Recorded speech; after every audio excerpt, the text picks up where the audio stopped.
सार्वभौमस्य जगत्कुटुम्बिनः जगद्रक्षणार्यामि अर्चावतारस्वरूपाय आनन्दनिलय निवासाय कलियुग प्रत्यक्ष देवतायै नमः परमाचार्य अखंड कृपयानुग्रहेण तद्वारा परिपूर्ण श्री वेंकटेश्वर अनुग्रह योग्यता प्रसिद्ध्यर्थं हरिदास गोत्रोद्भवाय मोहन कुमार नमस्काराన్ని చేసుకోండి చెప్పండి ఓం నమో శ్రీ వెంకటేశాయ నమో నమః ఓం నమః శ్రీనివాసాయ నమో నమః పూజయామి సహస్ర బాహవే నమః బాహు పూజయామి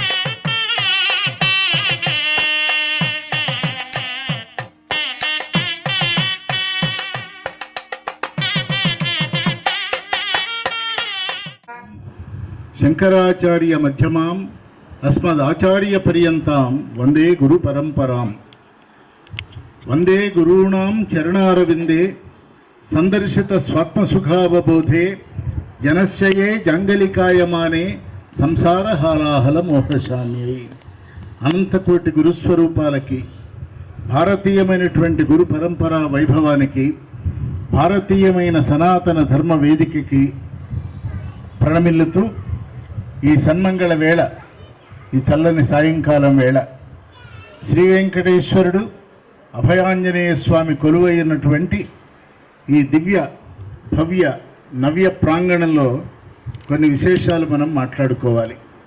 ఈవేళ ప్రపంచమంతా సంపదతో తొలతూగిపోతూ ఉన్నది. డబ్బు లేనివాడు లేడు, కష్టం లేనివాడు కూడా లేడు. సుఖము సంతోషము కష్టము అన్నీ పెనవేసుకొని సమాజం అంతా కూడా అతలాకుతలమైపోతున్నటువంటి వేళ ఎన్ని ఉన్నా ఎంత సంపాదించినా ఎన్నెన్ని మహత్తర బృహత్తర కార్యక్రమాలలో శిఖర స్థాయికి అందుకున్న మనిషికి కావలసింది చిత్తశాంతి. చిత్తశాంతి కోసమే మనిషి ఆరాటపడుతూ ఉంటాడు. మనిషికి భయం కలిగించేది మృత్యువు. వీటన్నింటినీ కూడా సమన్వయం చేసుకుంటూ మనం భారతీయమైనటువంటి ఒక సాంప్రదాయిక రీతిలో జీవితాన్ని ఎలా కొనసాగించాలి, దేవాలయాలు ఎలా నిర్వహించుకోవాలి, అసలు ఈ దేవాలయాల ప్రశస్తి ఏమిటి, ఈ విషయాలు మాట్లాడుకునే ముందు మొట్టమొదటిసారిగా నేను ఈ దేవాలయ ప్రాంగణంలో నా మొట్టమొదటి పర్యటన ఇక్కడికి వచ్చినప్పుడు ఆ ప్రాంగణంలోకి అడుగు పెడుతూనే నాలో కలిగినటువంటి అమృత భావనలు కోకొల్లలు, పరమాద్భుతమైనటువంటి వాళ్ళ ఇంగ్లీష్లో వైబ్రేషన్స్ అంటారు. లోపల కలిగినటువంటి అంతరంగ తరంగాలన్నీ కూడా పరమ భక్తి భావంతో జ్ఞానంతో వికాసమానం చెందినటువంటి ఆ సందర్భం. తర్వాత దేవాలయాన్ని కాస్త జాగ్రత్తగా నిశితంగా గమనించినప్పుడు దీని వెనక ఉన్న శక్తి ఏమిటి అని ఆలోచిస్తే భక్తుల యొక్క భక్తే దీని యొక్క శక్తి, ఇంకేమీ లేదు. భగవంతుడు ఎక్కడ ఉంటాడంటే భక్తుడు ఎక్కడ ఉంటే ఎక్కడ తన హృదయాన్ని సమర్పిస్తాడో, సమర్పించి లౌకిక దైనందిన జీవితంలో వచ్చే కష్ట సుఖాలు ఆయనకి విన్నవించుకుంటారో, తద్వారా ఒక శాంతిని ఉపశమనాన్ని అలాగే కొంత లాభాన్ని కొంత శాంతిని పొందుతారో వారి వలన వారి కోసమై ఈశ్వరుడు కొలువై ఉంటాడు. ఇక్కడ శ్రీ వెంకటేశ్వర స్వామి కలియుగ ప్రత్యక్ష దైవం. అనేక దేవీ దేవతలు 30 దేవతలు బ్రహ్మ ముహూర్త వేళ అంటే బ్రాహ్మీ ముహూర్తంలో శ్రీ వెంకటేశ్వరుడికి కైవారం చేసి తమ తమ కార్యకలాపాలు కొనసాగిస్తారు. అది దేవీ దేవతల పరంగా. మనం కూడా ఆ సమయంలోనే నిద్రలేచి పరమాత్మని తలుచుకొని జీవామ శరదం మమ, నేను 100 ఏళ్ళు ఇక్కడ జీవించాలి అనేటువంటి ఒక భావనతో పరమేశ్వరుని వేడుకోవాలి. ఎందుకంటే మానవ జీవితం అంత తేలికగా వచ్చేది కాదు. ఈ జన్మ కూడా అంత సులభంగా లభించేది కాదు. జంతువునాం నరజన్మ దుర్లభం. జంతు ప్రవృత్తి కలిగి ఉంటే మానవ జన్మే రాదు. మానవ జన్మ వచ్చింది అంటే మనలో ఉన్న జంతువు నశించింది అని అర్థం. పశుప్రాయము అవిద్య, అస్పష్టత, అనాచారము, దంభము, గర్వము, ప్రగల్భము ఇవన్నీ కూడా పశు లక్షణాలు. అవి లేవు కనుకనే వాటిని దాటి ఇక్కడి దాకా వచ్చాం కనుకనే మనకి ఈ మానవ జన్మ ఇవ్వబడింది. ఈ మానవ జన్మ పొందిన తర్వాత మళ్ళీ పశువుగా ప్రవర్తించడానికి వీలు లేదు గనక, అలా చేయకూడదు గనక ఒక సభ్య సమాజాన్ని, సుందర సమాజాన్ని, ఆర్థిక హార్దిక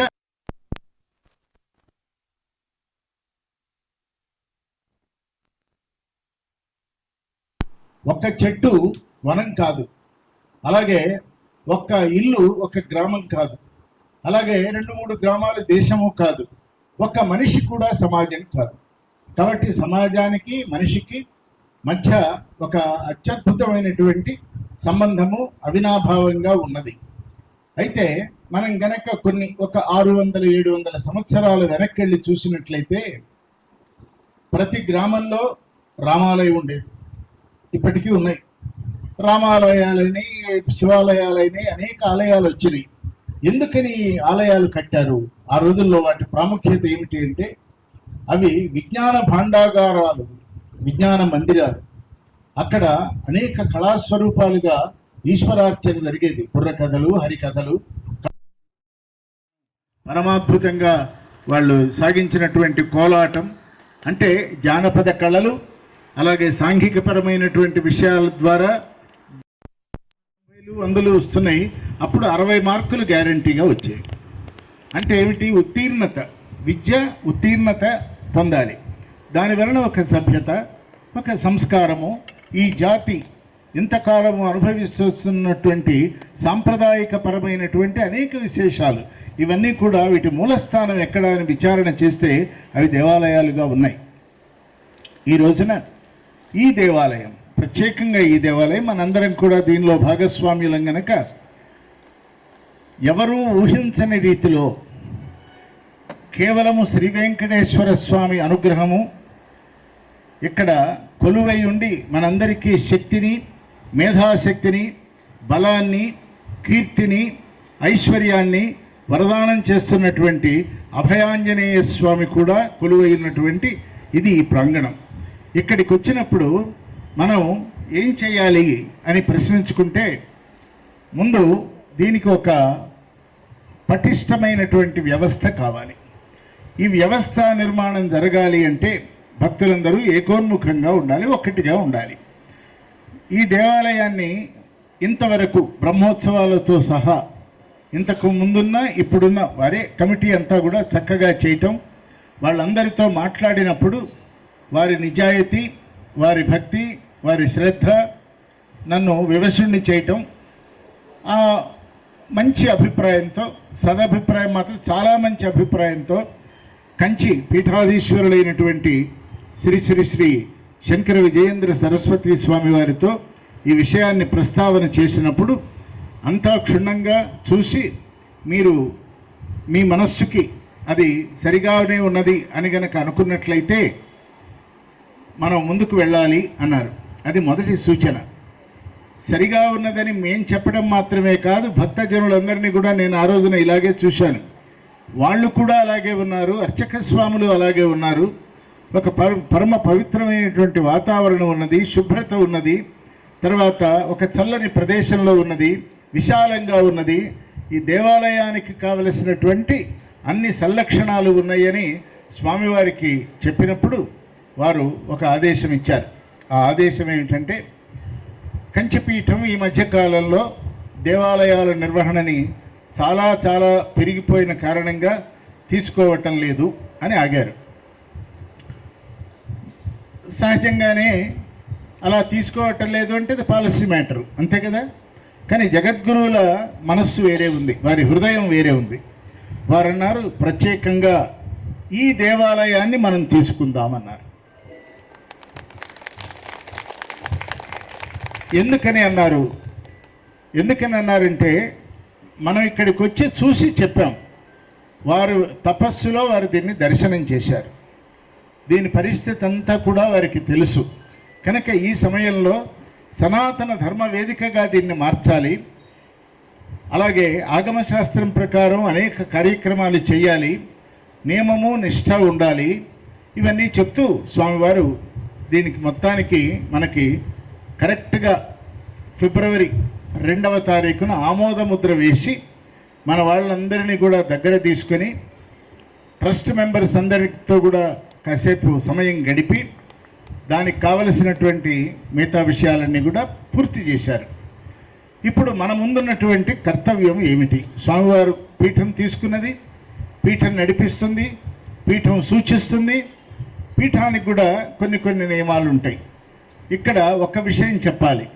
చతురామ్నాయ పీఠాలు శంకర భగవత్పాదులే ప్రారంభించారు. దీంట్లో సందేహం లేదు. అయితే చతుర ఆమ్నాయ అంటే 4 ఆమ్నాయ పీఠాలు భారతదేశంలో నలుచెరగులా కూడా ధర్మ సంస్థాపన కోసం, ధర్మ ప్రచార ప్రసారాల కోసం ఆదిశంకర భగవత్పాదులు వీటిని ప్రారంభించి 4 వేదాలకి కూడా 4 ఆమ్నాయ పీఠాలు పెట్టారు. ఆమ్నాయం అంటేనే వేదం. మనకున్నది సామవేదం, ఋగ్వేదం, యజుర్వేదం, అథర్వణ వేదం. ఈ 4ంటికి రూపాంతరీకరణం చేస్తూ సంకేతంగా 4 పెట్టారు.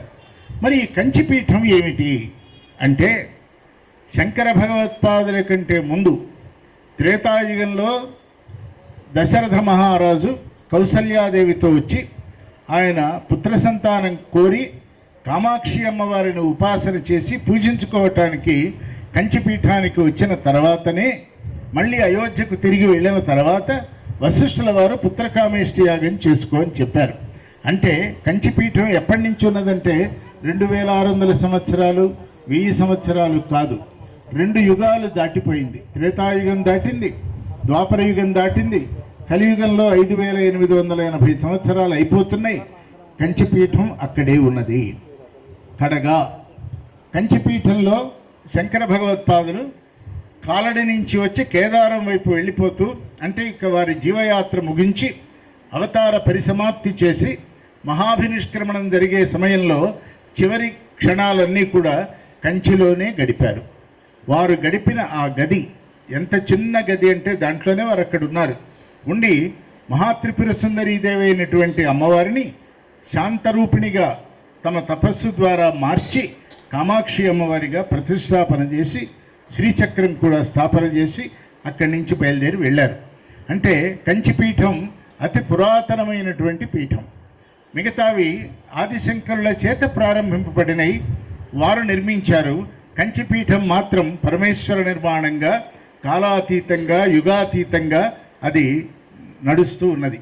అటువంటి కంచిపీఠానికి ఇవాళ ఒక అనుబంధమైనటువంటి ప్రధాన దేవాలయాలలో ఇది ఒకటిగా రూపుదిద్దుకోవటం అనేది ఇక్కడ భక్తులందరూ కూడా గర్వించదగిన, ఆస్వాదించగలిగినటువంటి ఒక మహత్తర సన్నివేశం. అయితే ఈ గుడి ఇక్కడ కట్టినప్పుడు, ఇది వెలిసినప్పుడు, దీని వెనక ఉన్నటువంటి వ్యక్తుల యొక్క మనోభావాలన్నీ గమనించినప్పుడు ఈశ్వరుడే చేయించాడు అనేటువంటి భావన బలంగా పునఃపునః మరల మనకి చెప్తూ ఉన్నప్పుడు అవునేమో అని మాత్రం అనిపిస్తుంది. దేవాలయాలు సంస్కృతికి, సంస్కారానికి అవి మూలస్థానాలు. ఇవాళ ఇక్కడ ఈ దేవాలయం ఏర్పడింది అంటే ఈ సమాజ అభ్యున్నతి కోసం, విశ్వశాంతి కోసం, ఆ ప్రాంతంలో ఉన్నటువంటి ప్రజలందరూ కూడా సుఖంగా, సంతోషంగా, ఆనందంగా వాళ్ళ జీవితాలను గడుపుతూ సంసారాన్ని వృద్ధి చేసుకుంటూ తమ తమ వంశాలకి ఉన్నటువంటి అనేక గొప్పదనాలను అన్నింటినీ పరిరక్షించుకుంటూ రాబోయే తరానికి కూడా మార్గదర్శనం చేసేట్లుగా ఈ దేవాలయం రాబోయే రోజుల్లో 1 సంవత్సర కాలంలోనే మన భవిష్యత్ దర్శనం చేసినట్లయితే ఎక్కడ ఉన్నది ఈ దేవాలయం అంటూ నానా జనులు నానా రీతిలో వచ్చేటువంటి ఆ దృశ్యం నాకు కనపడుతూనే ఉంది.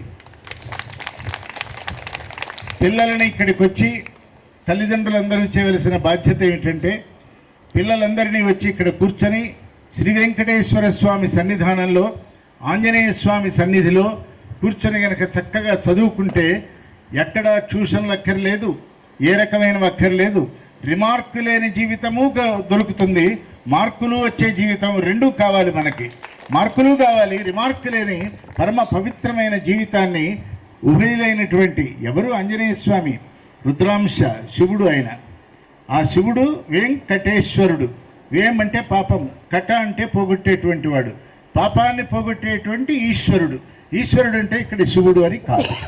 అంటే అమ్మవారు త్రిపుటి. ఇది వెంకటేశ్వర స్వామి అంటే విష్ణువు, శివుడు, శక్తి మూడు కలిసి ఉన్నటువంటి మహత్తరమైనటువంటి ప్రదేశం ఇది. దీనికి దేవాలయ నిర్వహణ చేసేవారు ఏం చేయాలో అది ఆంతరంగికంగా మాట్లాడుతాం, తర్వాత సూచనలు చేస్తాం. ఇవాళ భక్తుల పాత్ర ఏమిటి? ఆ భక్తులలో మనందరం మొట్టమొదటిగా మనందరితో ప్రారంభించినట్లయితే ప్రతిరోజు దేవాలయ దర్శనం ఒక విధిగా పెట్టుకోండి. ప్రతిరోజు సాయంకాలమో పొద్దునో ఏదో ఒక సమయంలో వచ్చి మనకున్నటువంటి కష్టాలు ఏ మానవుడు తీర్చలేడు, ఎవరు ముందుకు రారు. కానీ ఈశ్వరుడు సర్వసన్నద్ధుడై ఉంటాడు గనక వచ్చి ఇక్కడ చక్కగా విష్ణు సహస్రనామ పారాయణం, లలితా సహస్రనామ పారాయణం, ఇవన్నీ కూడా మనకు అనేకమైనటువంటి విషయాలు ఉన్నాయి. వాంగ్మయం అంతా ఉంది. దానికి కాస్త ఈ ప్రాంతంలోనే బాగా చదువుకున్నటువంటి వారిని ఐడెంటిఫై చేసి మన కార్యక్రమము దాని నియమావళి అంతా కూడా ఒక నెల రోజుల్లో ఇవన్నీ ఏర్పాటు చేసి దేవాలయంలో కూడా ప్రకటన చేస్తాం. చేస్తే దేవాలయానికి ప్రతిరోజు దర్శనానికి వచ్చేట్లుగా, ఏదో కష్టం వచ్చినప్పుడో ఏదో లాభం వచ్చినప్పుడో ఆయనకు ముడుపు చెల్లించి వెళ్ళటం కాదు. హృదయస్థానంలో ఈశ్వరుణ్ణి కనుక ప్రతిష్ఠించుకున్నట్లయితే మన ఆలోచనలు కూడా పవిత్రీకరింపబడతాయి. దానితో మానవత్వం కూడా ఉంటుంది. మానవత్వం లేని మాధవత్వం లేదు. రూపాయి నాణానికి ఒకవైపు మానవత్వం, రెండవది మాధవత్వం. భగవంతుడు కూడా చూడండి, మనిషిని మార్చాలి, మనిషికి అనేకమైనటువంటి పురోగమనాన్ని ఇవ్వాలి అని అనుకున్నప్పుడు ఆయన మానవ జన్మే తీసుకొని వచ్చాడు. అయితే ఈ జాతి కేవలం మానవులలో మాత్రమే కాదు, 84 లక్షల జీవరాశులలో ఉన్నటువంటిది అంతా దైవమే అని ఈశావాస్యోపనిషత్తు చెప్తున్నది. అంటే ఇదంతా ఈశ్వర స్పర్శగా ఉంటుంది. కనుక దేవాలయానికి ప్రతిరోజు వెళ్ళాలి అనే నియమం మనం మీరు అంటే భక్తులందరూ పాటించాలి. ఈ ప్రాంతంలో పక్క వాళ్ళకి మనం చూడండి, ఏదైనా ఒక మంచి విషయాన్ని విన్నప్పుడు, ఒక మంచి పదార్థాన్ని తిన్నప్పుడు, ఏదో ఒక మంచిని ఆనందాన్ని మనం అనుభవించినప్పుడు 10 మందికి పంచటం మన అలవాటు. అలాగే దేవాలయానికి వెళ్ళాలి అని మనతో పాటు 10 మందిని తీసుకురావటం చాలా ప్రధానం. ఎందుకని అంటే జీవుడి యొక్క శక్తి పరమాత్మ వైపు వెళ్ళినప్పుడు పరమాత్మ యొక్క అనంత శక్తి ఈ జీవుడి శక్తితో కలిసి ఇది మరింత శక్తివంతమవుతుంది. అందుకని దేవాలయానికి రావాలి. ఇక కష్టాలు సుఖాలు పక్కన ఉంటాయి, అది పక్కన పెట్టండి. వస్తే తల ఉంచుకుంటాం, ఆనందం కలిగితే తల ఎత్తుతాం, రెండు జరుగుతాయి. కానీ ఈశ్వరుడు ఒకడున్నాడు, ఈ దేవుడు ఉన్నాడని నమ్మినటువంటి ఒక జాతి ఇది. ఇది భద్రజాతి, భక్త జాతి, ముక్త జాతి, విముక్త జాతి, జీవన్ముక్త జాతి. ఇన్ని విధాలుగా ఒక వ్యక్తి పరిణామం చెందటం ఈ దేశంలో మాత్రమే సాధ్యమవుతుంది. కనుక దేవాలయం మనని ఆహ్వానిస్తున్నది. ఇక్కడ రావటం ఒకటి, మన విన్నపాలు చెప్పుకోవటం ఒకటి, అలాగే వేడుకోలు చేయటం ఒకటి. ఇది కావాలి అది కావాలని అడగాలి. అడగకపోతే ఎట్లా, ఎవరిని అడుగుతాం? దైవాన్ని అడగాలి, అడిగి తీసుకోవాలి, అర్హతని పొందాలి. అర్హతని పొందిన తర్వాత ఆయన కూడా ఇస్తారు. ఇది ఒక పార్శ్వం అయితే, దేవాలయాలకి రావటంతో పాటుగా దేవాలయానికి సేవ చేయటానికి కూడా రావాలి. మనకి 24 గంటల సమయం ఇచ్చాడు భగవంతుడు, అందరికి ఇచ్చాడు. దానిలో కొంత సంసారం కోసం, కొంత స్వాధ్యాయం కోసం, కొంత సంగీత సాహిత్యం అనేక విషయాలను అర్థం చేసుకోవటం కోసం, దివ్యమైనటువంటి ప్రచారం కోసం, ప్రసారం కోసం మన సమయాన్ని వెచ్చిస్తూ ఈ దేవాలయంలో కూడా సేవ చేయాలి. ఏ సేవ చేయాలి? సేవ అంటే చాకిరీ కాదు. సేవ అంటే ప్రాంగణంలో అడుగుపెట్టిన మరుక్షణం నుంచి దైవం నాకు ఈ అవకాశం ఇచ్చాడు, సేవ చేసుకోమని నాకు ఈ అవకాశం ఇచ్చాడు అని ఇక్కడ ఎవరైతే ఉన్నారో నిర్వాహకులు, వాళ్ళ దగ్గరికి వెళ్ళి ఎవరు ఏ పని చేయగలరో ఆ పనిని ఎంచుకొని చేయగలిగిన పనిని మాత్రమే చేస్తూ, ఖచ్చితంగా దేవాలయ అభివృద్ధిలో కానీ అబ్సల్యూట్ క్లీన్లీనెస్ అంటాం, పరిశుభ్రతని కాపాడగలిగినటువంటి కొన్ని ప్రణాళికలు భక్తులు కూడా ఏర్పరచుకొని దీనిని దేదీప్యమానం చేయాలి. ఇది రెండవది. మూడవది, ఇవాళ బర్త్డే పార్టీస్, మ్యారేజ్ పార్టీస్, ఇలా పార్టీలు చాలా ఉన్నాయి. ఇవన్నీ కూడా పిల్లవాడికి, మన కడుపున పుట్టినటువంటి ఒక బిడ్డ ఉత్తమ మానవుడు కావాలి అంటే ఇవాళ మర్చిపోయింది ఈ జాతి. 1 ఏడాది అవుతుండగానే వాడికి ఒక ఉత్సవం చేయాలి. దాని పేరు అబ్ది ఉత్సవం. ఆ అబ్ది ఉత్సవం తర్వాత మళ్ళీ 55 ఏళ్ల వరకు ఏ ఉత్సవాలు లేవు వాడికి. 55 సంవత్సరాల 5 నెలల 5 రోజులకి ఒక శాంతి చేసుకోవాలి. మళ్ళీ 60 ఏళ్ళు వచ్చినప్పుడు ఒక శాంతి చేసుకోవాలి. అవి ఎక్కడ చేయాలి? హోటళ్లలో చేయకూడదు, ఫంక్షన్ హాల్స్లో చేయకూడదు, దివ్య సన్నిధిలో చేయాలి. ఆ ఒక్కరోజు మనం ఇక్కడ కనుక ఉండగలిగినట్లయితే మనం సంప్రదాయాన్ని రక్షించిన వాళ్ళం అవుతాం. ఈ 60 ఏళ్ళు అయిన తర్వాత మళ్ళీ 70 ఏళ్ళకి 70 సంవత్సరాల 7 నెలల 7 రోజులకి సప్తతి చేయాలి. తర్వాత 80 ఏళ్ళ అంటే 80 సంవత్సరాల 8 నెలల 8 రోజులకి అశీతి చేయాలి, అంటే 80 ఏళ్ళు. ఆ 80 ఏళ్ల తర్వాత సహస్రచంద్ర దర్శనం చేయాలి. 100 సంవత్సరాలు అయినప్పుడు దాన్ని పూర్ణాభిషేకం అని, స్వర్ణాభిషేకం అని మనం చెప్తాం. స్వర్ణము అంటే కేవలం బంగారం అని కాదు. స్వర్ణము బంగారము అంటే చైతన్యము, శుద్ధ చైతన్యం, అబ్సల్యూట్ కాన్షియస్నెస్. దానితో పరమాత్మ నీ దయ వలన నేను 100 ఏళ్ళు ఇక్కడ బతికాను, లేదు నీ దయ వలన 90 ఏళ్ళు నేను ఇక్కడ బతికాను, జీవితంలో ఏ తప్పు చేయకుండా నేను జీవితాన్ని గడిపాను, పొరపాటున ఏదన్నా చేసినా కడుపులో పెట్టుకుని దాచుకున్నది నీవే గనక నీ ముందు నేను వినమ్రంగా నా కర్తవ్యాన్ని నేను పూర్తి చేసి ఇక్కడి నుంచి నిష్క్రమిస్తున్నానని దేవదేవుడికి విన్నవించుకునేటువంటి ఒక హృదయాన్ని మనం నిర్మాణం చేసుకోవాలి. దానికై దేవాలయానికి రావాలి. ఇక మన కళలు, లలిత కళలు, పాటలు, పద్యాలు, ఆటలు, మాటలు, ఇవన్నీ కూడా కైంకర్యం చేయాలి. భగవత్పరమైనటువంటి విషయాలు మాత్రమే ఇక్కడ మనం మాట్లాడుకోవాలి. ఎవరిని నిందించకూడదు. దేవాలయంలో ఎంత మౌనంగా మనం ఉంటే అక్కడ వినిపించేటువంటి ఆ గంటలో జాగ్రత్తగా గంటను వినండి. అనేక సార్లు ఓంకారనాదం వినిపిస్తుంది. మనం గంట కొట్టాం వెళ్ళిపోయింటే మన కాలింగ్ బెల్ కొట్టినట్టు కాదు, పరమేశ్వరుడికి మన హృదయాన్ని ఇచ్చినట్లు. మన నాలుకతో మనం మాట్లాడుతున్నామంటే పరమేశ్వరుని కైంకర్యం చేసినట్టు, స్తవము చేసినట్లు, పూజ చేసినట్లు, ఆరాధన చేసినట్లు. ఇట్లా అనేక విధాల దేవాలయ ప్రాంగణం. ఈ దేవాలయం ప్రధానంగా కంచి కామకోటికి ఒక సంప్రదాయం ఉన్నది. ఆ సంప్రదాయాలు నెమ్మదిగా తెలుస్తాయి. ఇలాగే ఉండాలి, ఇట్లా ఉండాలి కాదు, ఎట్లా ఉంటే అందరికీ సమ్మతమో దానికి విధి విధానాలు ఏర్పరిచి మనం పైలట్ ప్రాజెక్టుగా ఒక ఏడాదిలోగా దీన్ని 360 డిగ్రీల టర్న్ అరౌండ్ అంటాం, దాన్ని తీసుకొని వచ్చి ఈ దేవాలయానికి ఇక్కడ మన ముందున్న ఈ మైకులు మాత్రమే కాదు, ఉన్న అన్ని మైకులు ఇక్కడికి వచ్చేట్టుగా మనం దీన్ని నిర్మాణం చేయాలి. ప్రతి వాళ్ళు ఈ దేవాలయం గురించి మాట్లాడుకోవాలి. దీని గురించి రాయగలిగిన రచయితలు కనుక ఇక్కడ ఈ ప్రాంతంలో ఉన్నట్లయితే వాళ్ళకి ఈ స్థల పురాణం చెప్పండి, వెంకటేశ్వర స్వామి గురించి చెప్పండి, ప్రచారం చేయండి. ఇంటి నుంచి ఒక్కొక్క వ్యక్తి వచ్చేట్టుగా చేయండి. తర్వాత ముఖ్యంగా యువకులు దేవాలయానికి రావాలి. వాళ్ళని అడిగితే మా దగ్గర టైం లేదు అంటున్నారు.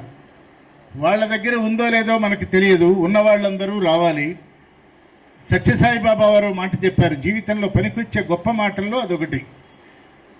వీలు చేసుకొని రండి అని, వీలు చూసుకొని వస్తామంటాం మామూలుగా. వీలు చూసుకొని రాకండి, వీలు చేసుకొని రండి.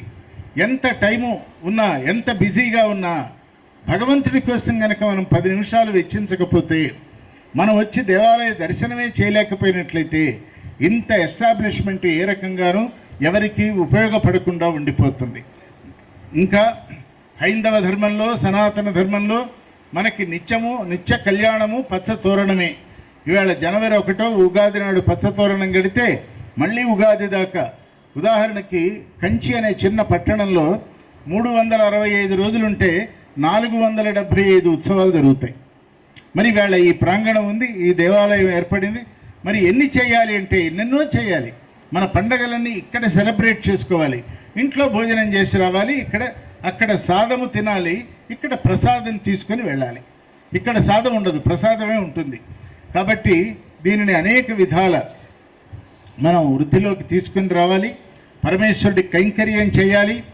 తర్వాత అర్చక స్వాములందరూ కూడా దీనిని ఏ రకమైనటువంటి లోటు లేకుండా ఈశ్వరార్చన చేయాలి. మంత్రలోపం కనుక జరిగినట్లయితే అది మంత్రం చదువుతున్న వాడికి క్షేమం కాదు. అలాగే పరమేశ్వరుడికి చేసే కైంకర్యంలో కనుక చిన్న లోపం చేస్తే ఆ లోపం మన తరతరాల మీద ప్రభావితం చేస్తుంది. గనక పరమేశ్వరుడు అక్కడ ఉన్నాడు, కేవలం విగ్రహం కాదు, అది మనోనిగ్రహం కోసం ఆయన అక్కడ ఉన్నారు. మనందరిలో సత్ప్రవర్తన, సచ్చీలము, సదాచారము, సత్సంగము, సత్సాంగత్యము ఇవన్నీ కూడా కలగాలి. తద్వారా సదానందము కలగాలి, మనకి ఆనందం కలగాలి.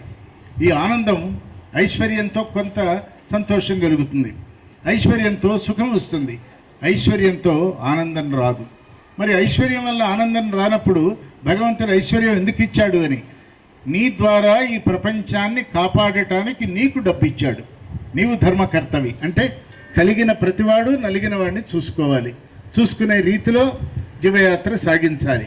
కాబట్టి ఈ దేవాలయం మీరందరూ రావటం, ఇక్కడ ఈ సాయంకాలం పూట మనందరం కలుసుకోవటం, దీని ఆగమశాస్త్రం ప్రకారం కంచి పీఠానికి ఉన్నటువంటి కొన్ని ప్రధానమైనటువంటి విషయాల ద్వారా మన దేవాలయం ఇకపై ఈ క్షణం నుంచి నడవబడుతుంది.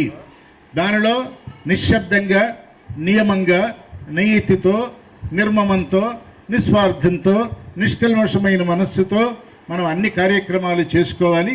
విధి విధానాలన్నీ మనం ఇక్కడికంటూ వస్తూ ఉంటే, చూస్తూ ఉంటే, చేస్తూ ఉంటే అన్నీ అలవాట్లయిపోతాయి. అలవాటు ఎలా ఏర్పడుతుంది? చేయగా చేయగా అలవాటు అవుతుంది. అలాగే అనగా అనగా రాగం అతిశయిల్లుతుంది, తినగా తినగా రుచి మనస్సుకు అందుతుంది. అలాగే దైవ దర్శనంతో మన జీవితాలన్నీ కూడా పరమ పవిత్రం అవుతాయి కావాలి. వృద్ధాప్యంలో ఉన్నటువంటి వారు అంటే వాళ్ళ దగ్గర ఎనర్జీ ఉండకపోవచ్చు, కానీ ఎక్స్పీరియన్స్ ఉన్నది.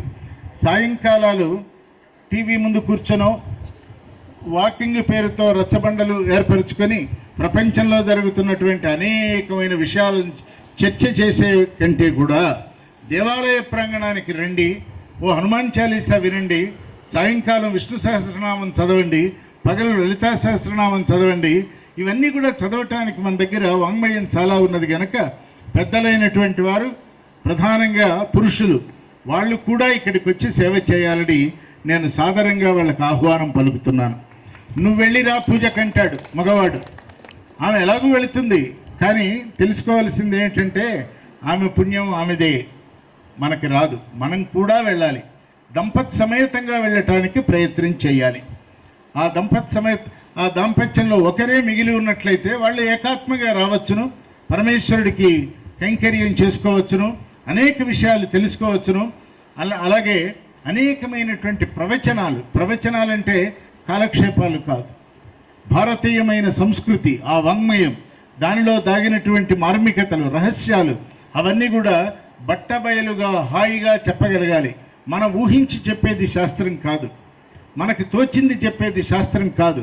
శాస్త్రంలో ఏముందో చెప్పడానికి మనం ఒక క్యాలెండర్ తయారు చేసుకొని 12 నెలలు అంటే ఏప్రిల్ 1 నుంచి మళ్ళీ ఏప్రిల్ 1 వరకు, లేదా ఉగాది మొదలై మళ్ళీ ఉగాది వరకు ఈ దేవాలయానికి ఏమేం చేయాలి, ఏ పండుగలు ఉంటాయి, ఎవరెవరిని మనం పిలుచుకోవాలి, ఎవరెవరి మంచి మాటలు వినాలి.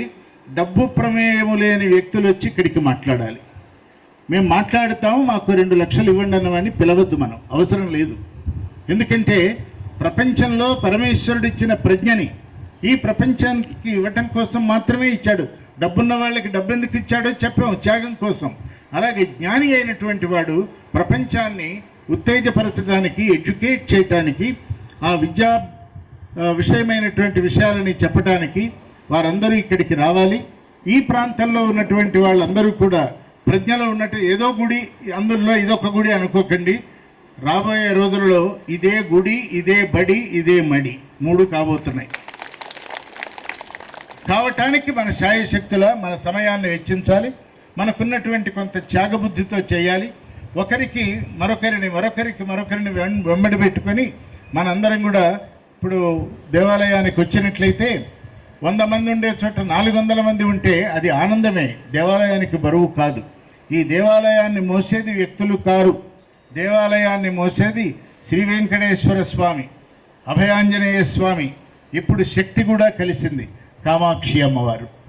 ఈ 3 ఒక్క చోట ఇక్కడ ఏర్పడిన తర్వాత మనం చేయవలసిన పని మనం చేసుకుంటూ వెళదాం, అన్నీ చక్కగా జరుగుతాయి. ఈవేళ ఒక పుట్టపర్తి వచ్చినట్లుగా, ఒక అరుణాచలం వచ్చినట్లుగా, ఒక భద్రాచలం వచ్చినట్లుగా, వెంకటాచలం వచ్చినట్లుగా నేను భావన చేస్తూ శ్రీ వెంకటేశ్వర స్వామి ట్రస్ట్ బోర్డులో మెంబర్గా ఉన్నటువంటి సదాశివరావు గారు రావటం అంటే శ్రీ వెంకటేశ్వర స్వామి యొక్క ప్రసాదం వచ్చినట్లుగా మనం భావన చేయాలి. ఆయన వ్యక్తి కాదు, ఆయన్ని పరమాత్మ ఎన్నుకున్నాడు అంతే. ఎలా ఎన్నుకున్నాడు? ఎంతమంది లేరు, ఆయననే ఎందుకు ఎన్నుకున్నారంటే ఆయన ద్వారా జరగవలసిన పనులు చాలా చాలా చాలా ఉన్నాయి. అవన్నీ ఈ దేవాలయం ఆయన దృష్టిలో మినహాయింపు కాదు. ఆయన సహకారము, ఆయన ఆలోచన, ఆయన సూచన మనందరం కలిసి ఒక్క తాటి మీద. నాకు అన్నింటికంటే నచ్చింది ఏంటంటే సొసైటీగా ఉన్న, ట్రస్ట్గా ఉన్న మాట ఒక్కటే. అందరూ అనుకొని ఇందులో అసలు భేదాభిప్రాయమే నేను గమనించలేదు, వినలేదు. ఇది చాలా ఆనందదాయకమైనటువంటి విషయం. దానికి వెనక ఉండి వెన్ను తట్టి నిలబడేటువంటి సదాశివరావు గారు ఇక్కడ ఉన్నారు. అమ్మవారు ఉన్నది, ఉండనే ఉంది. శంకర విజయేంద్ర సరస్వతి స్వామి వారిని నేను ఒక్క మాట కోరుకున్నా. అది ఏమిటంటే, స్వామి దేవాలయాన్ని తీసుకోవటం ఒకటే కాదు, హైదరాబాదు వచ్చినప్పుడు మీరు ఆ దేవాలయానికి వచ్చి దాన్ని పవిత్రీకరించాలి, మీరు రావాలి అని కోరుకున్నా. ఆయన ఒక చిన్న సవరణ చేసి హైదరాబాదు వచ్చినప్పుడు కాదు, దేవాలయానికి వచ్చి తర్వాత హైదరాబాద్కు వెళతాం అన్నారు. అది సో ఇవన్నీ చాలా ఆనందకరమైన విషయాలు ఉన్నాయి. వీటన్నింటినీ కూడా మీరు వస్తూ ఉండండి, విషయాలు నెమ్మదిగా తెలుస్తూ ఉంటాయి. తర్వాత ఈ దేవాలయం మాత్రమే పొందిన మరొక సౌభాగ్యం మీకు చెప్తాను. వేళ కంచి కామాక్షి అమ్మవారు, ఆదిశంకర భగవత్పాదులు, చంద్రశేఖరేంద్ర సరస్వతీ స్వామి వారు, తర్వాత జయేంద్ర సరస్వతీ స్వామి వారు, శంకర విజయేంద్ర సరస్వతీ స్వామి వారు, శ్రీ సత్య చంద్రశేఖరేంద్ర సరస్వతీ స్వామి వారు, కొత్త స్వామివారు, మొత్తం అందరూ కూడా గురువులంతా కొలువై ఉన్నటువంటి శ్రీ వెంకటేశ్వర సన్నిధానం ఇది ఒక్కటే, ఎక్కడా లేదు. ఇవాళ వారికి పూజ చేసుకున్నాం మనం. ఎందుకని అంటే ఒక సద్బుద్ధి కావాలి మనకి, సదాచార సంపన్నులం కావాలి, సమయానుకూలంగా మనం పనులు మనం చేయాలి, సేవ చేయాలి. వీటన్నింటితో పాటు ఒక 2 రోజుల క్రితం 1వ తారీఖున మన గోల్కొండ ఖుర్ద్ అనే ప్రదేశం, అంటే శంషాబాద్కి దగ్గరగా ఒక అద్భుతమైనటువంటి వైజ్ఞానిక కేంద్రం, అత్యద్భుతమైన ఆధ్యాత్మిక కేంద్రం రూపుదిద్దుకున్నది. దానిలో పెద్ద రీసెర్చ్ వర్క్ జరగబోతున్నది. It's going to be an international centre. దానిలో వేదాలలో ఏముంది, వేదాలు ఏం చెప్పినాయి, ఇవన్నీ కూడా ఉన్నాయి. కాబట్టి వారు మన దేవాలయానికి ఈవేళ గోదాదేవి ప్రతిమలు అమ్మవారిని తీసుకొని వచ్చారు. దానిని ఆచార్య స్వాముల వారికి ఇస్తారు. దాన్ని నెమ్మదిగా డాక్టర్ కిరణ్ ఆయన తీసుకొచ్చి మనకి వేళ ఇస్తారు. కాబట్టి గోదాదేవి ఉంది, వెంకటేశ్వర స్వామి ఉన్నారు. ఇక్కడ లేని దేవుంది, ఒక్క వెంకటేశ్వరుడు ఉంటే 30 ముక్కోటి దేవతలు ఇక్కడ ఉన్నట్లే. ఒక్క కామాక్షి అమ్మవారు ఉంటే సమస్త అష్టలక్ష్ములు ఇక్కడ ఉన్నట్లే. ఇక్కడ లేనిదంటూ ఏమీ లేదు. మన యందు భక్తి మాత్రం లోపం లేకుండా చూసుకోవాలి, సేవ లోపం లేకుండా చేయాలి, ఆనందంగా చేయాలి, కలిసి చేయాలి, మెలిసి చేయాలి. సహనావవతు సహనౌ భునక్తు సహవీర్యం కరవావహై. అంటే ఏ రకమైనటువంటి భేదాభిప్రాయం లేకుండా కలిసి సంచరిద్దాం, కలిమిని పెంచుకుందాం. ఏది భక్తి కలిమి, వైరాగ్య కలిమి, ఈ సంపదని సృష్టించుకుందాం, అన్నింటినీ అంతటా పంచుకుందాం అని మీ అందరికీ తెలియజేస్తూ, కంచి పీఠాధీశ్వరులైనటువంటి శ్రీ శంకర విజయేంద్ర సరస్వతి స్వామివారి యొక్క దివ్యానుగ్రహం మనందరిపై మహామృత వృష్టిగా కురియుగాక అని మంగళాశాసనం చేస్తూ, జయ జయ శంకర, హరహర శంకర. గోవిందనామాన్ని 3 సార్లు అందరూ చెప్తాం. గోవింద గోవింద గోవింద. సర్వము శ్రీ వెంకటేశ్వర దివ్య పాదాలకు సమర్పించుకుంటూ మీ అందరికీ శుభకామనలు కలగాలని, అలాగే మీ ఈ ఒక్క తరం మాత్రమే కాకుండా రాబోయే 21 తరాలు రక్షింపబడాలి అని సర్వదేవతలకి మూలమైనటువంటి నిక్కమైనటువంటి శ్రీ వెంకటేశ్వరుడికి మరొక్కసారి ప్రార్థన, విన్నపము, వేడికోలు సమర్పించుకుంటూ స్వస్తి. ఒక 2 నిమిషాలు మాట్లాడారు. ఇప్పుడు చాలామంది ఉన్నారు కనుక ఉద్దేశించి 2 మాటలు చెప్పవలసింది. అందరికీ శుభ సాయంకాలము. ఈ దేవాలయము నా కొత్త కాదు. ఒక రవి, రాఘవేంద్రరావు గారు వీళ్ళందరూ అక్కడి నుంచి దేవాలయంతో నేను నాట్కో ఫార్మాలో వర్క్ చేస్తాను. మా కంపెనీలో పనిచేసిన ఎంప్లాయీస్ అందరూ 40-50 మంది ఈ ప్రాంతంలో ఉంటున్నారు.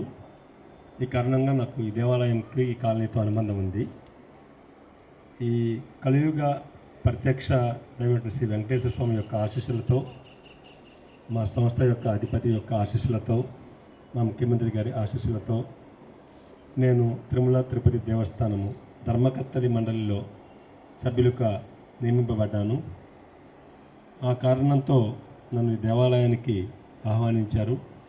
నేను కుటుంబ సమేతంగా ఇచ్చేసినప్పుడు నాకు ఈ యొక్క కమిటీ వారందరూ ఈ యొక్క దేవాలయాన్ని ఒక ట్రస్ట్ బోర్డు లాగా కానీ ఎవరైనా రక్షింపబడేటువంటి ప్రదేశంలో ఉంచితే బాగుంటుంది అనేటువంటిది నా ముందు ఉంచారు. దాన్ని నేను మా కంపెనీలో పనిచేస్తున్న మోహన్ గారితో డిస్కస్ చేయటం వల్ల ఆ రోజు మూర్తి గారి ముందు పెట్టారు. అప్పటి వరకు నాకు మూర్తి గారు తెలియదు. ఆయన చూసిన తర్వాత నేను చాలా మంత్రముగ్ధుడయ్యాను. చాలా విజ్ఞాన ఘని ఆయన. చూశారు కదా, ఆయన యొక్క సహాయ సహకారాలను నేను మన్నించడం జరిగింది. మా యొక్క రిక్వెస్ట్ను మన్నించి ఆయన ఈ యొక్క భక్తులందరి మనోభావాలను ముందు ఆయన ఎంత మనం చెప్పినా ఆయన విజిట్ చేయకుండా ఏ పని చేయరు. ఆయన విజిట్ చేసి నీ కోరిక కాదు, విజిట్ చేసిన తర్వాత నాకు బలంగా కలిగింది ఈ దేవస్థానాన్ని స్వామివారి యొక్క కంచి మఠంలో తీసుకువెళ్ళాలని. ఆయన ప్రోద్బలము, ఆయన శక్తి స్వామివారి ముందు ఉంచడం వల్ల స్వామివారితో ఆయనకి గత 50 సంవత్సరాలుగా అనుబంధం ఉంది. మూర్తి గారు ఏం చేసినా చాలా కరెక్ట్గా చేస్తారనేటువంటి స్వామివారితో చాలా దగ్గర సంబంధాలు నేను చూడటం జరిగింది. ఈ సభ్యులందరినీ తీసుకొని మేమందరం స్వామివారి యొక్క కంచి మఠానికి వెళ్ళి స్వామివారి సమక్షంలోనే దీన్ని పూర్తి చేయడం జరిగింది. గత 5 సంవత్సరాల నుండి చాలామంది ప్రయత్నం చేస్తున్నారు వారి యొక్క దేవాలయాలను మఠ స్వాధీనంలోకి అలవర్చాలని చెప్పి, కానీ ఎక్కడ సాధ్యం కావటం లేదు. సార్ చెప్పినట్టు ఈ యొక్క సాధ్యాన్ని మూర్తి గారు, మోహన్ గారు వీళ్ళందరి వల్ల, స్వామివారి తరచు హైదరాబాద్ వస్తూ ఉంటారు. ఆ కారణం చేత ఈ దేవాలయాన్ని మనము కంచి కామికోటపీఠ ఆధ్వర్యంలో వారి యొక్క భాగస్వామ్యంలోకి ఈ రోజు నుంచి చేర్చుకోవడం జరిగింది. సార్ చెప్పిన విధంగా ఈ దేవాలయాన్ని మన ధూపదీప నైవేద్యాలు పెట్టే విధంగా కాకుండా ప్రతి ఒక్కరూ దీన్ని గుర్తించే విధంగా, గర్వించదగ్గ విధంగా తయారు చేయటంలో పాత్ర భక్తులది మాత్రమే. కమిటీ వారి పాత్ర కేవలం నామమాత్రమే. వచ్చిన భక్తులకు ఆ సౌకర్యాలను కల్పించటం, వారి యొక్క విధి విధానాలను తీసుకోవడంలో మాత్రమే కమిటీ ఉంటుంది. ఆ విధంగా మూర్తి గారు మనకి ఏ విధంగా చెప్పారో ఆ ఆదేశానుసారము ఈ చుట్టుపక్కల ప్రాంత ప్రజలు చేస్తారని ఆశిస్తూ మరొక్కసారి ఈ రవి గారు కానీ, రాఘవేంద్రరావు గారు వీరందరికీ నా కృతజ్ఞతలు తెలుపుకుంటూ నేను ఇచ్చే రిక్వెస్ట్ని మన్నించినటువంటి విఎస్ఆర్ మూర్తి గారికి, మోహన్ గారికి, ఈరోజు ఇది నేను మా గ్రామానికి ఒక దేవస్థానం నిర్మించడంలో భాగమయ్యి ప్రతిష్టలో పోవాలని, ఈ కార్యక్రమంలో పాల్గొవాలి అనే ఉద్దేశంతో మాత్రమే ఇక్కడ ఉండి దానికోసం ఇక్కడ ఉన్నాను. ఈ అవకాశం కల్పించిన మీ అందరికీ ఇది కూడా అవకాశంగా భావిస్తాను. ఇది నేను చేసింది కాదు, ఇది నాకు భగవంతుడు ఇచ్చిన అవకాశాన్ని, కేవలం అవకాశం మాత్రమే. ఆ అవకాశాన్ని కల్పించినందుకు, ఈ అవకాశం కలిగినందుకు నేను సదా ఆ కలియుగ వెంకటేశ్వర స్వామికి, ఈ అభయాంజన స్వామి వారికి అందరికీ సదా పాత్రుడై ఉంటానని ఇంతటితో నేను సమర్పించుకుంటాను. Thank you very much. Sadashivarao గారు, ఇప్పుడు ఈ దేవాలయ చైర్మన్ గారు ఒకసారి వారి వందన సమర్పణ చేస్తారు. తరువాత కార్యక్రమాలు ఇంకా ఉన్నాయి. మన చక్కటి స్వామివారి మీద మంచి కీర్తనలు ఆలపించడానికి మన ఆస్థాన అన్నమయ్య గారు కూడా ఉన్నారు కాబట్టి సో అవి కూడా మనం చూద్దాము. ఎందుకంటే పెద్దలు సదాశివరావు వెళ్ళాల్సి వస్తుంది, సమయం తక్కువగా ఉంది. చైర్మన్ గారు మాట్లాడాల్సిందిగా 2 విషయాలు కోరుకుంటున్నాను. నేను డాక్టర్ కిరణ్ కుమార్ అండి, ఒక ఆంకాలజిస్ట్ యశోద హాస్పిటల్ సోమాజిగూడ బ్రాంచ్లో చేస్తున్నాను. అంటే ఇదంతా మా ఫాదర్, నాకు 2 డాటర్స్ ఉన్నారు. వాళ్ళిద్దరు, పెద్ద ఆమెమో third year MBBS, second daughter ఏమో ఇంటర్మీడియట్ ఫస్ట్ ఇయర్. వాళ్ళు ఎప్పుడైతే చిన్నతనంలో ఉన్నారో వాళ్ళంతా ఎడ్యుకేషన్ మీద అంత షార్ప్ ఉండేవారు కాదు. కానీ ఈ క్రెడిట్ అంతా మా ఫాదర్ది అనమాట. తను వాళ్ళకి వేదాలు అంటే మన సనాతన ధర్మం గురించి చాలా బాగా చక్కగా ఎక్స్ప్లెయిన్ చేసేవారు. భగవద్గీత మొత్తం చెప్పారు. వాళ్ళ పిల్లలిద్దరికీ భగవద్గీత, రామాయణం, మహాభారతం మొత్తం ఎక్కడ ఏ సీక్వెన్స్ అడిగినా ఎక్స్ప్లెయిన్ చేశారు. మా ఫాదర్ వాళ్ళంతా బాగా నేర్చుకున్నారు. వాళ్ళైతే ఎప్పుడైతే వేదాలు నేర్చుకున్నారో నా ప్రాక్టికల్గా నా పిల్లల మీద చూశాను. వాళ్ళు చాలా షార్ప్గా అయ్యారు అండ్ మెంటలీ కొంచెం మెచ్యూర్డ్ ఉంటారు. సో వాళ్ళని చూసి నేను కొంచెం సర్ప్రైజ్ అయ్యి అప్పుడు అనుకున్నాను, నేను వాళ్ళు నాకు చాలా విషయాలు చెప్పేవారు సనాతన ధర్మం గురించి. అప్పుడు నేను అనుకున్నాను, నేను ఫాదర్గా ఉండి నేను చెప్పాల్సిన పోయి వాళ్ళ దగ్గర నేర్చుకుంటాను. అప్పటి నుండి నేను లాస్ట్ 5 years టువర్డ్స్ స్పిరిచువల్గా ఉన్నాను. నా వంతు కృషిగా సార్ సహకారంతో, కంచికామకోటి వాళ్ళ సహకారంతో గోల్కొండ శంషాబాద్ దగ్గర ఒక వేద ప్రాంగణము March 1st స్టార్ట్ చేశాము. సో అది అందరికీ ఉపయోగపడుతుందని నేను అనుకుంటున్నాను. Thank you. ఎందుకంటే వారి స్వరం వింటుంటే మన సనాతన ధర్మాన్ని, మన వేదాలని, మన ఉపనిషత్తుల్ని మరొక్కసారి మనందరికీ చూపించారు. నిజంగా ముందుగా ఈ రాఘవేంద్రరావు గారు, అలాగే ఈ కమిటీ సభ్యులు ఎవరైతే ఉన్నారో వీళ్ళందరి టీంకి హృదయపూర్వకంగా జాతీయ బీసీ దళ తెలుగు రాష్ట్రాల అధ్యక్షుడిగా ధన్యవాదాలు తెలియజేస్తున్నాను. గత కొన్ని నెలలుగా ఈ ప్రాంగణానికి రావటం, ఇక్కడ ఒక మహత్యం ఉంది. అదే మహత్యాన్ని మూర్తి గారు ఇక్కడ స్వామివారి స్వప్నంలో చూసి, ధ్యానంలో చూసి ఇది ఒక మహత్తర పుణ్య కార్యక్రమం అనుకున్నారు. నేను కూడా ఈ ప్రాంగణంలో కొన్ని నెలలుగా వచ్చినప్పుడు ప్రతి మంగళవారం, శనివారం ఇక్కడ స్వామివారికి పవలింపు సేవ జరుగుతుంది. నేను ఆ రోజే చెప్పాను, నేను స్వామివారి పవలింపు సేవకి 33 కోట్ల దేవతలు ఇక్కడ సంచరిస్తుంటారు చూడడానికి అని చెప్పాను. ఈరోజు మూర్తి గారు సెలవు ఇచ్చారు, చాలా సంతోషం. నిజంగా ఈ ఆలయాన్ని నిర్మించిన కమిటీ వాళ్ళు ఈరోజు కంచి పీఠానికి మన ఆలయాన్ని అనుసంధానం చేసి, ఏదైతే ఆగమ శాస్త్రం ప్రకారం ఆలయాలు నడుస్తాయో, ఆ పరమేశ్వరు ఎవరైతే వెంకటేశ్వర స్వామి మన తిరుపతిలో ఉన్నారో, ఈ ఆలయం కూడా రేపటి దినం నుంచి ఆగమ శాస్త్రం ప్రకారం జరుగుతుందని మూర్తి గారి సెలవు ఇచ్చారు. వారికి నిజంగా మనందరి తరపున పాదాభివందనం చేస్తున్నాను. వారి గురించి నాకు కొంత తెలిసింది. అలాగే పుట్టపర్తి సాయిబాబా వారితో కొంత సన్నిహితంగా ఉండేవారు. అలాగే కంచిపీఠానికి అడ్వైజర్గా ఉన్నారు. చాలా ఆధ్యాత్మికవేత్త తెలుగు రాష్ట్రాలలో. అటువంటి వ్యక్తి ఆలయానికి వచ్చి మనందరికీ దిశ నిర్దేశం చేయటం మనందరి అదృష్టం. నిజంగా ఒక మాట చెప్పారు భక్తులందరికీ, డబ్బుతో కాదు ఇక్కడ మనం ఇంతింతాయి వటిడింతాయి అన్నట్టు ప్రతి వ్యక్తి ఇక్కడ ఉన్నవాళ్ళు కొన్ని లక్షల మంది భక్తుల్ని ఈ ఆలయానికి తీసుకురావాలి. అప్పుడే ఈ ఆలయానికి, కంచిపీఠానికి మనం పేరు తెచ్చిన వాళ్ళు అవుతాం.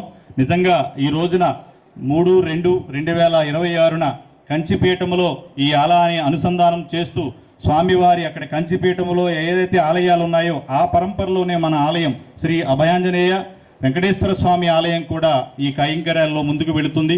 చాలా సంతోషం. మరొక్కసారి మూర్తి గారికి మనందరి తరపున, ఇక్కడ కమిటీ వారి తరపున ధన్యవాదాలు తెలియజేస్తూ, ఈ కార్యక్రమానికి వచ్చిన ప్రింట్ మీడియా, ఎలక్ట్రానిక్ మీడియాకి ధన్యవాదాలు తెలియజేస్తూ, ఆ కంచి పీఠాధిపతి అయిన శంకర విజయేంద్ర సరస్వతి స్వామి వారికి, శ్రీ సత్య చంద్రశేఖర సరస్వామి వారి పాదపద్మలకు నమస్కరిస్తూ ఈ కార్యక్రమానికి విచ్చేసిన మీ అందరికీ ధన్యవాదాలు తెలియజేస్తూ, ఈరోజు కంచిపీఠ శ్రీ డాక్టర్ వివిఎస్ మూర్తి గారి ఆధ్వర్యంలో ఆగమ శాస్త్రం ప్రకారం ఈ ఆలయాన్ని ముందుకు నడిపించడానికి వారి అవకాశం, ఆలయాన్ని ఈ రోజు నుంచి ఆల్రెడీ 3వ తారీఖునే ఆధ్వర్యంలో ఈ దేవాలయంలో పూజాది కార్యక్రమాలు జరుగుతాయని సంతోషిస్తూ, నిజంగా ఈ దేవాలయానికి ఇచ్చేసిన అంతకంటే కూడా ఈ కాలనీకి వారితో ఎన్నో సంబంధాలు ఉన్నాయి. మా పార్కులో కూడా సార్ ఇలా మా పార్కులో పిల్లలు ఆడుకుంటున్నారు, వాళ్ళకి ఏమి సదుపాయాలు లేవంటే అప్పుడు తక్షణమే చాలా అమౌంట్ ఇచ్చి పిల్లలకు ఆడుకోవడానికి మా పార్కుని ఎంతో సుందరీకరణ చేశారు. ఫస్ట్గా అక్కడి నుంచి ఆకురాకుండా జరిగింది మా కాలనీకి, మా సదాశివరావుకి ఉన్న సంబంధం. తర్వాత ఎప్పుడైతే దేవస్థానం కమిటీ మెంబర్ అయ్యారో వచ్చినప్పుడు కాదు ఇట్లా ఉంది ఇక్కడ ఆలయం అంటే నేను మంచి రక్షణగా చేసుకుందామని చెప్పేసి ఆయన మాకు మాట ఇచ్చారు. ఆయన ద్వారా మా తక్షణం తెలియపరచడం జరిగింది. వారు కూడా వచ్చి ఇక్కడ సందర్శించి అన్ని పర్యవేక్షించి ఈ దేవాలయంలో చాలా పవిత్రత ఉంది, చాలా గొప్పతనం ఉంది, ఇంకా చాలా ఎంతో అభివృద్ధి చెందుతుంది, ఎందుకో నాకు చాలా పవిత్రంగా అనిపిస్తుందని చెప్పేసి ఆయన సమ్మతం చెందేసి తక్షణమే మరి గురువు గారితో చెప్పి ఇవన్నీ చేశారు. ఇవన్నీ జరిగినందుకు అసలు కళ నిజమా ఈ రోజు కూడా మేము నమ్మలేని పరిస్థితిగా ఉన్నాం. మేము ఎందుకంటే ఎట్టి పరిస్థితుల్లో ఖర్చుపెట్టిన వాళ్ళు తీసుకోరు, జరగదు. మేము 10 సంవత్సరాల నుంచి మేము ప్రయత్నం చేస్తున్నామని చెప్పారు. వాళ్ళకి ఎన్నో కోట్ల ఆస్తులు ఉన్నా కూడా వాళ్ళు తీసుకోలేదు. రుణపడి ఉన్నాం. మేం కాదు, ఈ చుట్టుపక్కల గ్రామాలు కానీ ఈ సిటీలో పబ్లిక్ కూడా అందరూ కూడా రుణపడి ఉండారని నేను భావిస్తున్నాను. ఈ అవకాశం వచ్చినందుకు చాలా